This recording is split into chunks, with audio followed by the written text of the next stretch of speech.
So what is up everyone? So hello everybody. আরে সব গোলায় গেল রে। चलो भाई देखो अब मैं क्या करता हूँ। So hello everyone, welcome back to the channel. I hope you guys are absolutely fine. So কালকে কাঁঠালতলা মানে এই জায়গাটাই মামা অ্যাক্সিডেন্ট হয়েছে একটা, কালকে না পরশু দিন।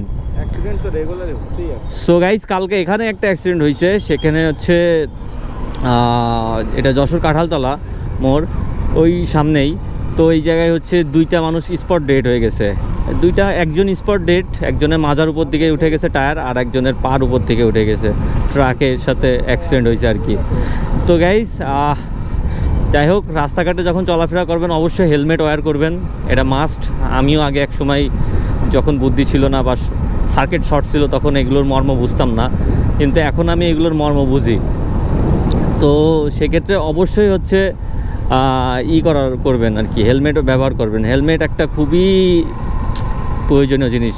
যখন আসলে সবাই বোঝে না, একবার অ্যাক্সিডেন্ট করলে তারপরে খেয়াল আসে মাথায় যে না, সে হেলমেটটা যদি পরা থাকতো তাহলে মনে হয় এমন অ্যাক্সিডেন্টটা হইতো না। তো যাই হোক গাইস, মূলত যাচ্ছি হচ্ছে এসএফটার হচ্ছে টায়ার খুঁজতে আর কি। তো এটা টায়ারটা ফেটে গেছে, তো সেই ক্ষেত্রে সেকেন্ড হ্যান্ড টায়ার আপাতত লাগাইতে হবে। আমার বন্ধুর গাড়ি এটা, তো সেকেন্ড হ্যান্ড টায়ার খুঁজতে যাইতেছি যশোর শহরের ভিতরে, যে কম দামের মধ্যে ভালো টায়ার, বেশি না, দেখা যাচ্ছে 5000 কিলো মতন মোটামুটি চললো, পরে হচ্ছে এটা চেঞ্জ করে নিল, এমন একটা টার্গেট নিয়ে। সো আমরা আছি এখন নিউ মার্কেট, মানে নিউ মার্কেট দিকে যাচ্ছি আর কি। তো নিউ মার্কেটের থেকে আসলে টায়ারটা নিব না, টায়ারটা নিব হচ্ছে মনিরুদ্দিন পাম্পের সামনে যে হচ্ছে টায়ারের দোকানগুলো আছে, সেকেন্ড হ্যান্ড টায়ারের মার্কেট আছে একটা, ওইখান থেকে। তো গেলেই দেখতে পারবেন অবশ্য, আর একটা নলেজও হয়ে যাবে। এখন একটা ইমার্জেন্সি সিচুয়েশনে একটা টায়ার কিনতে গেলে হচ্ছে আপনার 5-6 হাজার টাকার একটা কস্ট আছে। তো ওই 5-6 হাজার টাকার কস্ট ইনস্ট্যান্ট যারা করতে পারবেন না তাদের জন্য ব্যাকআপ প্ল্যান হচ্ছে এটা। গাড়ি ফেলাই রাখলে গাড়ি আরও নষ্ট হওয়ার সম্ভাবনা থাকে বেশি। দ্যাটস ওয়াই আমার মনে হয় যে আমি তাদের এই কারণে ওরে ওই আইডিয়াটা দিলাম যে গাড়ি বাসায় ফেলাই না রেখে আপাতত যদি সমস্যা হইতেই পারে, স্বাভাবিক বিষয়, তাহলে হচ্ছে সেকেন্ড হ্যান্ড টায়ারটা হচ্ছে কিনে রাখতে। এতে করে গাড়িটাও রানিং থাকবে আর নিজের চলাফেরাটাও হইতেছে ব্যাকআপ হিসাবে। পরবর্তীতে একটা ভালো টায়ার দেখে নিয়ে নিলাম, এটাই। সো আমরা নিউ মার্কেট পার হয়ে আসলাম, মনিহারের দিকেই যাচ্ছি এক কথায়। সো এই হচ্ছে অবস্থা। আর এই সেই এসএফ, যারা আমার ভিডিও রেগুলার দেখেন তারা তো জানেনই যে এই এসএফের সাথে আমার কত স্মৃতি বা কত কাহিনী লুটিয়ে আছে। আর এটাই সেই এসএফ যেটাতে মাইলেজ আমরা 62ও পেয়েছি, কিন্তু এটা কেউ বিশ্বাস করে না। কিন্তু এটা আমাদের বান্দরবন ট্যুরে যে পরীক্ষিত, এখানেও প্রচুর পরিমাণে অ্যাক্সিডেন্ট হয়।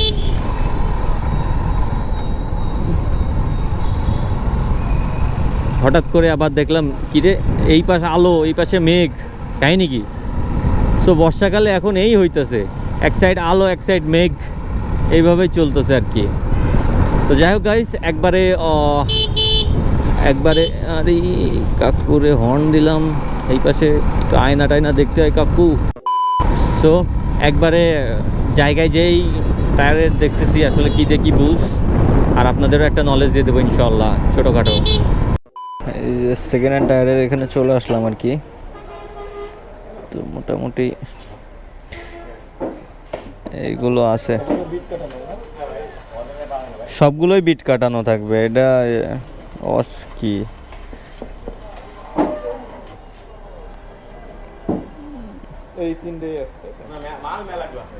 মাল মেলা আছে ভাই, ভালো দেখে এটা বের কর তো, তুই যে দেখে বের কর। সো গাইস, এই যে টায়ার, সেকেন্ড হ্যান্ড টায়ার এই যেভাবে পাওয়া যায়, ওরা এগুলো বিট কাটায় নাই, বিট কাটায় নিয়ে পরে সেল করে। এই মালটা একটু হাটে আছে,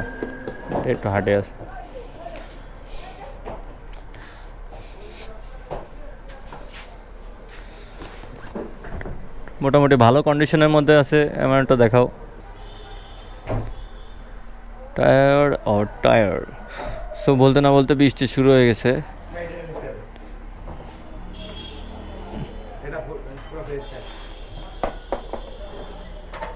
এটা কোনো গস টস নেই তাই তো?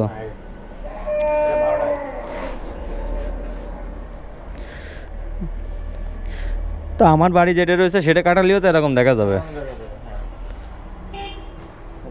ওরে বাবা, এই জায়গাটা দেখ পেরেক টেরেকও ফুটানো রয়েছে, দেখেছিস? এই একটা না তো, এই যে এই একটা বহুত গুলো আছে, এই একটা, কোন যুদ্ধে গেছিলে? এই একটা, এটা তো যুদ্ধ চলেছে, কোনোদিন ই করিনি, একবারে চেঞ্জ করে ফেলাই।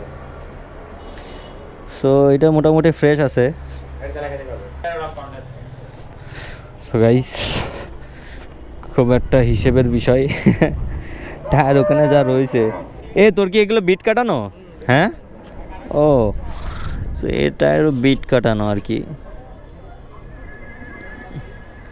আমার যা মনে হচ্ছে কি এটার থেকে ওই মালটাই ভালো। এদিকে ট্রাকের রিমের কাজ চলতেছে ভরপুর। দাম বলা যাবে না? হ্যাঁ অবশ্যই বলা যাবে। তাহলে আপনি কি ফিটিং করবেন এখন? তো ওই যেটা হচ্ছে গজ লাগানো ছিল না, এটাই সেটে হ্যাঁ এটা সেটা, কিন্তু এটা মোটা ছিল, কিন্তু ওই যে গজ লাগানো রয়েছে এই যে পেরেক টেরেক ফুটে রয়েছে।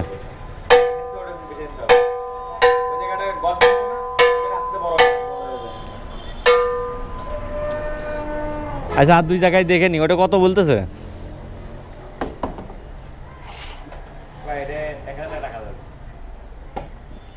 1000 টাকা। আমি যদি এই সেম এই বিট কাটা বাদে এরকম টায়ার আছে আমার, যদি দিই তুমি কিনবা কত? টায়ার দেখে বা একদম কোনো গজ মাস কিছু না। এমনই আমার টায়ার, আরো বিট ভালো আছে মনে হচ্ছে মোটামুটি। সাইড বিট ভালো আছে। কি ডাবে? হুম, এমআরএফ এমআরএফ এটা দেখতে হবে। অ্যাভারেজ একটা ধারণা দাও। যদি ভাই আমি যাই না, হুম, আপনি বেঁচে যাবেন, দাম পাবেন না। এই তো আরে আমি ওটা জেনেই তোমার কাছে জিজ্ঞেস করতেছি। আমার লট ধরে কিনি ভাই। আবার সেই একই কথা কয়, একটা পিস হলে কত দাম হতে পারে? 200 100 না কত? 400 টাকা মতন এরকম। এটাই আমি জানতে চাচ্ছি। আচ্ছা, এটা আর একটু কম রাখা যাবে না? এটা আর একটু কম রাখা যাবে না? হ্যাঁ হ্যাঁ, আমি দিতে যাচ্ছি 500 টাকা। হ্যাঁ, সো গাইস 500 টাকার দাম তো বললাম। হ্যাঁ, সো গাইস অনেকক্ষণ দেখার পরে একটা জিনিস খেয়াল করে দেখলাম যে কোনো টায়ারই আমার পছন্দ হইতেছে না। তো মোটামুটি একটা আইডিয়া হয়ে গেল যে টায়ারের কেমন, সেকেন্ড হ্যান্ড টায়ারের কেমন দাম, আর আমি যদি বিক্রি করতে যাই তাহলে কেমন দাম পাবো। তো আমি তো এটা জানতামই না যে এই টায়ারগুলো হচ্ছে আমরা সিঙ্গেলও বিক্রি করতে পারি। 400 টাকা থেকে 500 টাকা কন্ডিশনের উপর ভিত্তি করে টায়ার কিনে এনারা। তো যাই হোক, আমি যে টায়ার কিনবো বিভিন্ন টায়ারের এই জায়গাটায় কোনোটায় পেরেক পোতা রয়েছে, কোনোটায় একটা মানে সবগুলোই একটু ডিস্টার্ব আর কি। তো আমার মতে একবারে সেকেন্ড হ্যান্ড টায়ার না নিয়ে নতুন টায়ার কেনাই ভালো। কিন্তু হ্যাঁ, একটা টায়ার খুব পছন্দ হয়েছিল, এটা ফুল ফ্রেশ ছিল, ওটার দাম 1200 চাই। তো আসলে হিসেবে 5000 6000 কিলোর জন্য 1200 টাকাতে কিনা যায়, কোনো ব্যাপার না, অনেকেই কেনে। সো এক কথায় বলা যায় যে মোটামুটি 1000 থেকে 1500-র মধ্যে সেকেন্ড হ্যান্ড টায়ারগুলো আপনারা পেয়ে যাবেন। আর যদি কখনো বিক্রি করার ইচ্ছে হয় তাদের কাছে, তাহলে 400 টাকা 300 টাকা, এর বেশি পাবেন না। সো আজকের ভিডিওটা এখানে শেষ করছি। আই হোপ ভিডিওটা অনেক কিছু জানতে পারছেন। তো ভিডিওটা ভালো লাগলে অবশ্যই একটা like, comment, share and subscribe বাটনে একটা ভালোবাসা দিয়ে যাবেন। সো আল্লাহ হাফেজ।